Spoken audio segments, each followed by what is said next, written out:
Broke girls want your pension.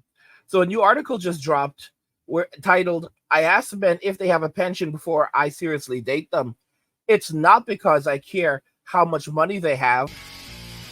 Broke girls want your pension, guys.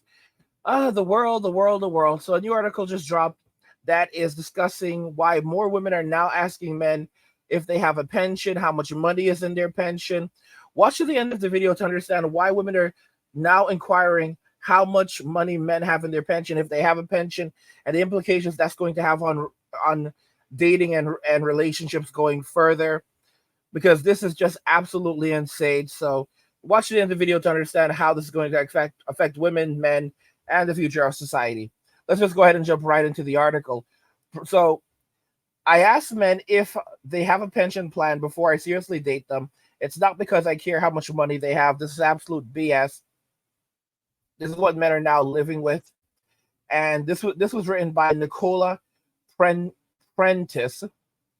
And she says, Nicola sorted out her finances 3 years ago and is on track for retirement. It's not about how much money they earn, and I'm not looking for someone rich. In my opinion, a low earning saver like me is actually much better off financially than a high earning spender with no safety net.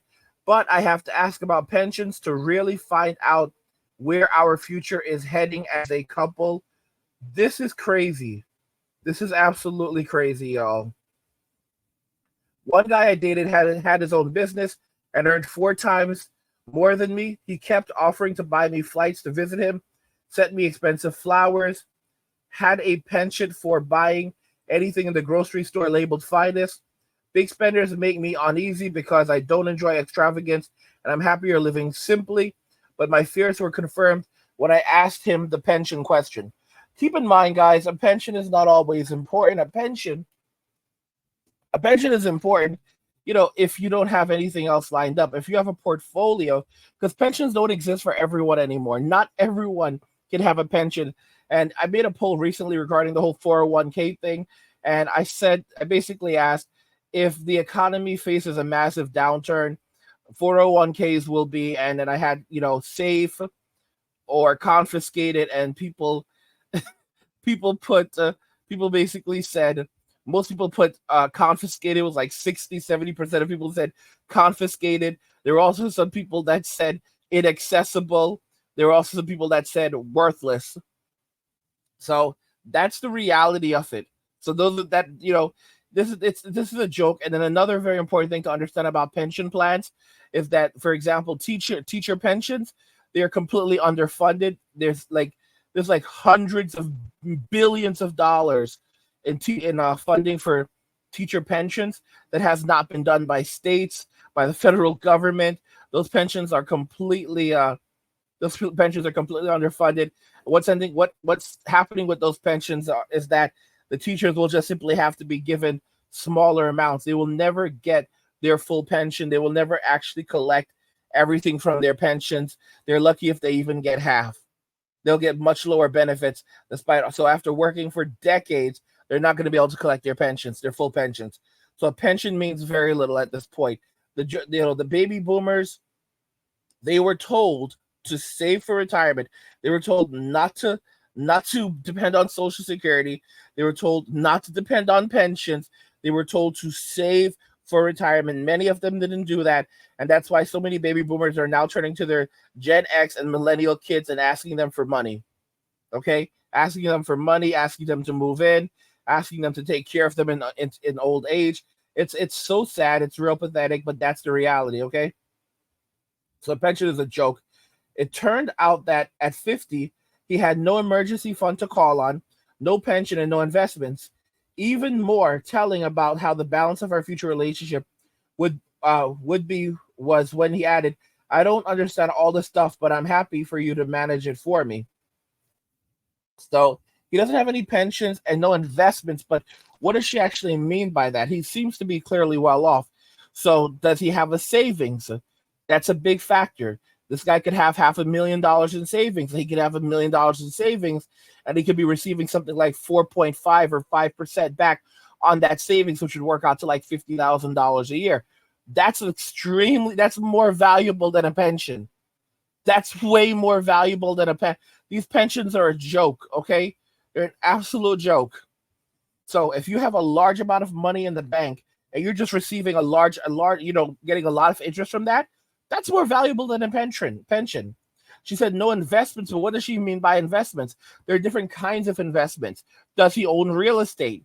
Is he receiving income from that real estate? That's a much better investment than for some people than the stock market, because that means that you're receiving an income over a long period of over indefinitely. You're going to receive an income from rented property. So if you have a home and a multifamily home that has multiple units that are being rented out and you're collecting rent from those, that's income. That is 100% income. And then keep in mind that with property, it continues to appreciate. So it's going to gain equity over time. All right. That's another big factor. That was my cue to end it. No relationship can work if one person is always the fun police and has to do all the labor because the other person can't be bothered to learn. And I ended it, and I truly hope he put the flower money toward a pension. Okay. Guys, the women don't. They get locked on they get locked onto small things and they think they know everything. Another guy had a sneaker collection to rival the Nike flagship store. He bought them for a comfort and as a reward for working long hours in a high pressure job. I too work a lot, but I'm trying to create a business, so my reward will be that I eventually work less. Also, I only buy sneakers when the old ones fall apart. Did he have a pension though? I wondered. He didn't. Who knows how long we have to live? He shrugged. He shrugged to me. It's precisely that we don't know how long we live that creates the reason to prepare financially for retirement, not to spend everything and work until you pass away. Clearly, we weren't headed in the same direction. Again, there's a difference between a retirement savings and a pension. Okay? And she keeps on, she's not doing a very, very good job with that. A pension is not the end all be all. You do not want to be old living off a pension. Okay? There's some of y'all who are like, well, I'm doing great. I have my pension and I have my social security, and I'm good. Well, I'm happy for you, bro. Okay, and I hope you have some savings too, because no one should be banking on these damn pensions. Like, bro, leave these boomer dreams alone. Like this, like leave like these boomer accounts alone. Okay, because they are not a bet for the future. A lot of these people won't be able to collect these pensions. All right. Like I mentioned a moment ago, the teacher pensions are out of money. They're completely underfunded, and they will not be getting those funds. With the cost of everything going up right now, while some boomers are doing okay, a lot of them are doing terribly. All right, they don't have enough money for retirement, and they're gonna have to work for the rest of their lives. And they think that their kids are gonna come and rescue them, the same kids that they gave crappy childhoods to. And don't get me wrong, thank God we weren't raised like Gen Z, very, very bad muffins. At the same time, we have to be mindful and realistic that the boomers are very, very stingy. They were very, very stingy with Gen X. Gen Xers are just the ones that are still around are just the ones who survived. And to think that, okay, well, our parents gave us crappy childhoods, we were poor, and even a few bucks to buy fruit roll-ups was something hard with these people. And yet we're supposed to give them luxurious retirements. So they're supposed to enjoy the fruits of our labor, even though we're not able to enjoy the fruits of our labor. And if we say no, it's you don't like old people, you don't want to honor your parents. The Bible says, honor thy father and thy mother. Like, guys, these people are jokers. These people are absolute jokers, all right? There are so many people who end up homeless because they tried to take care of their parents, because their parents were short-sighted and did not plan ahead. All right? We really got the brunt of life, where we learned that life is not fair very early on, and we cannot depend on anyone but ourselves. And our parents, you look at how a lot of them are right now, the boomers, and they don't have a lot of money saved. While some of them are doing all right or doing well, there's then they have $1 million in the bank or almost $1 million. There's another large portion of them, half or more of them, who are not doing well, who don't have enough saved for retirement, or next to nothing saved. Like, they're lucky if they have $100K. Even those that have $500,000 in the bank, that's not going to keep them going through retirement. Okay, if you're 60 years old, you have $500,000 in the bank, and you're banking on Social Security. You have to ask yourself, like, is that going to carry you through based on your current cost of living? Now, realistically, $500,000, you can work with that, with investing it properly and so forth. But the way a lot of people live, even that's questionable. But many don't even have that. Many boomers, forget $500,000, they don't even have $100,000. There's a lot with like maybe 50K in the bank if they're lucky. That's not going to carry them through retirement. They're going to be working for the rest of their lives. And many of them are not going to be able to find work, especially with what's happening with AI. You get older, you break down. A lot of boomers didn't keep up to date with technology. They didn't learn new skills. They didn't do any of these things. These are the same people who are like, go learn how to code, go and get these college degrees and do all of these things. What did they do? Were they doing these things? They weren't doing these things. So their skill sets are outdated, and many of them don't want to learn new skills, and they cannot learn new skills at this. They can, but it's basically like Gen Z. Millennials and Gen Xers know that you have to keep on learning, specifically Gen Xers. So Gen Xers are constantly learning. Right now, Gen Xers are taking over YouTube. Like, there's so many Gen Xers popping up on YouTube right now that are moving into the tech sector, moving into all different areas on YouTube.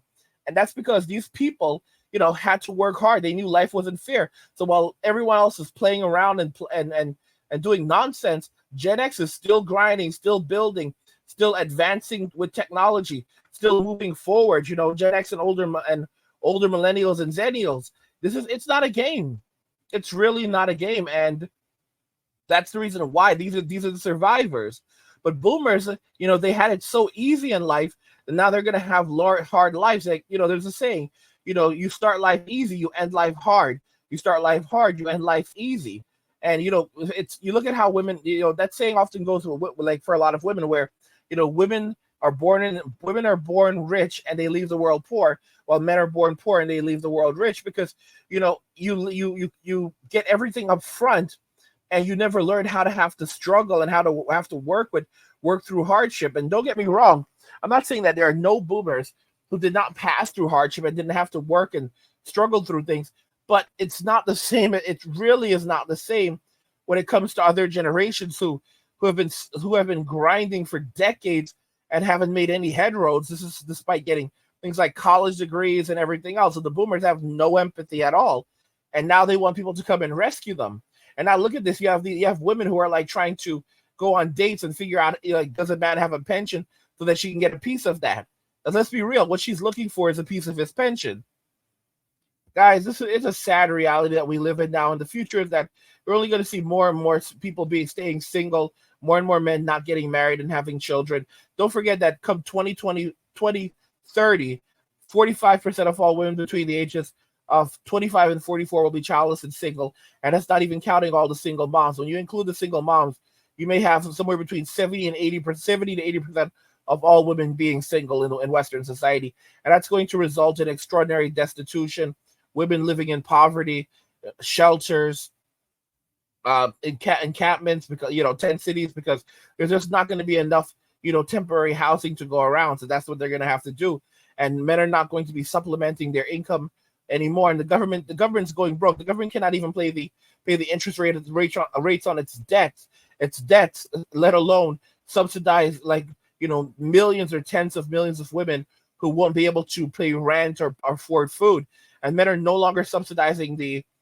increasingly no longer subsidizing the living of women and children. And if they try to penalize men will just work less and go straight back to bartering. Men don't need a lot to survive. A man can live happily in a shoebox at the side of the road. You have a lot of guys that have just one gaming console. A lot of guys are happy with PlayStation 2. The more you punish men, the worse it gets. And I did some research recently, and while they don't want to completely attribute the fall of the Roman Empire to no-fault divorces, they basically historians admit that no-fault divorces created such havoc in the Roman Empire that eventually they rescinded the ability to get a no-fault divorce. But by then it was too late, because as soon as they started allowing women to get no-fault divorces, it plunged the empire into chaos. And within 100 years, the empire completely fell apart, and they had no military anymore because the men stopped protecting the empire. The men stopped working. The men gave up, and the men walked away and allowed the empire to be taken over and plundered by barbarians. And we fell into 1,000 years of darkness. Men just threw their hands up and said, "We're done," because it became a matriarchy, and men were basically like, "Okay, we're not going to do anything." And they tried to punish the men. They had them running in the streets, during the winter time to punish them for remaining men who remained single. They were not allowed to go to the Colosseum or enjoy any public events. All of this did was just further demoralize men and separate men from society. And they began relying entirely on indentured servitude, indentured servants to do the work, which is absolutely a joke because these people have no loyalty to the empire. They don't care if the empire survives or not. They're basically considered, property, and they could care less. So, a country without its men is not a country. A country without its men is a wasteland. And when men walked away, the country fell apart. The country collapsed, and Europe became a wasteland for 1,000 years.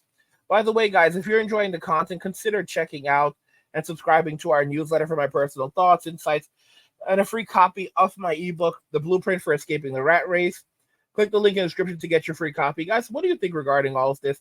Broke girls want your pension. Let me know your thoughts, and we'll talk about it in the comments.